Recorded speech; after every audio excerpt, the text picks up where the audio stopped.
जिसने मन को जीत लिया है उसने पहले ही परमात्मा को प्राप्त कर लिया है, क्योंकि उसने शांति प्राप्त कर ली है।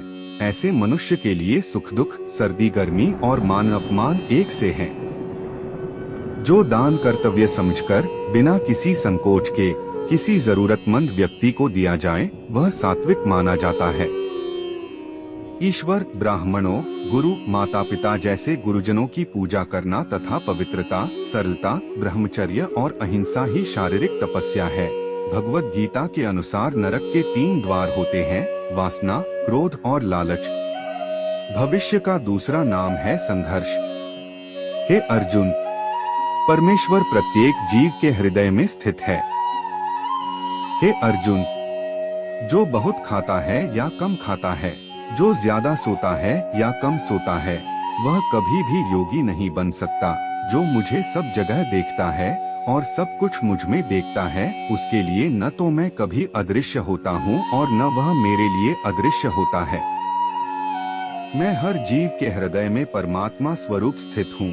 जैसे ही कोई किसी देवता की पूजा करने की इच्छा करता है, मैं उसकी श्रद्धा को स्थिर करता हूँ, जिससे वह उसी विशेष देवता की भक्ति कर सके।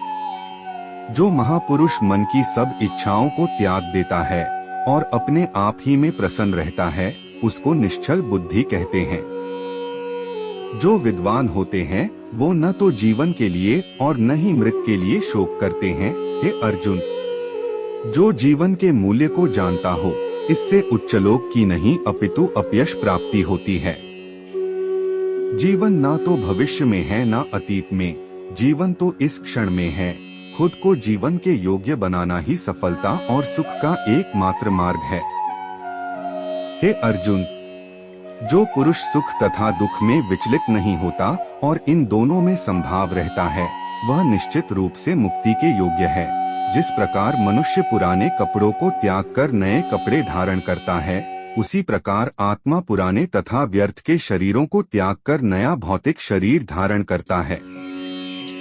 हे अर्जुन, तुम्हारे तथा मेरे अनेक जन्म हो चुके हैं। मुझे तो वो सब जन्म याद है, लेकिन तुम्हें नहीं। जो कर्म को फल के लिए करता है, वास्तव में ना उसे फल मिलता है, ना ही वो कर्म है। कर्म करो, फल की चिंता मत करो। फल की लालसा छोड़कर कर्म करने वाला पुरुष ही अपने जीवन को सफल बनाता है। जो मनुष्य कर्म में अकर्म और अकर्म में कर्म देखता है, वह सभी मनुष्यों में बुद्धिमान है और सब प्रकार के कर्मों में प्रवृत्त रहकर भी दिव्य स्थिति में रहता है। गुरु दीक्षा बिना प्राणी के सब कर्म निष्फल होते हैं। अपने अपने कर्म के गुणों का पालन करते हुए प्रत्येक व्यक्ति सिद्ध हो सकता है। यज्ञ, दान और तपस्या के कर्मों को कभी त्यागना नहीं चाहिए, उन्हें हमेशा संपत्र करना चाहिए।